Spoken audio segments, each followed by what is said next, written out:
اهلا بيكم في حلقه جديده من موقع سوق السيارات.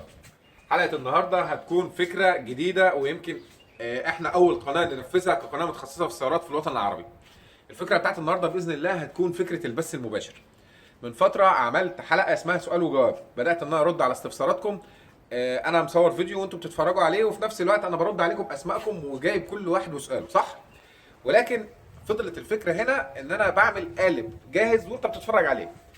انا عايز اتخطى المرحله دي وعايزين يبقى في بينا تواصل مباشر اكتر، فعملنا فكره البث المباشر. يعني ايه بث مباشر؟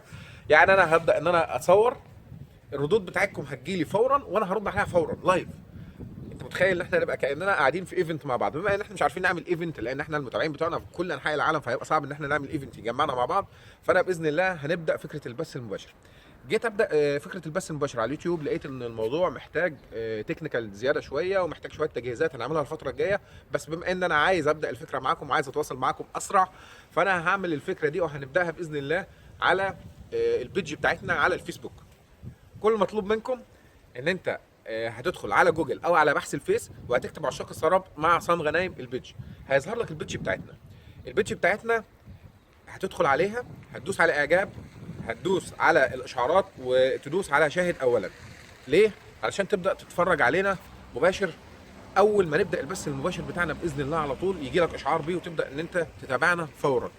انتوا هتبداوا تقولوا اسئلتكم هتظهر معانا باذن الله في الفيديو، وانا هرد عليكم باسمائكم رد فوري.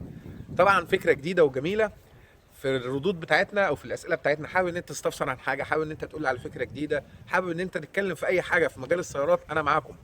عايزين باذن الله اشوف النهارده اكبر عدد من احبابنا واصحابنا عشاق السيارات، وعايزين باذن الله نتواصل مع بعض اكتر. لو الفكره عجبتكم هنبدا نكررها. النهارده باذن الله الساعه 9 مساء هنبدا اول حلقه في السلسله دي، وهنبداها لمده ساعه. لو عجبكم الموضوع ممكن نكرره مره او اتنين في الاسبوع، ويمكن كمان يكون اكتر لو الفكره عجبتكم. انا فرحان جدا ان انا باذن الله اقابلكم مباشره. اشوفكم على خير باذن الله في البث المباشر النهارده الساعه 9 مساء. السلام عليكم.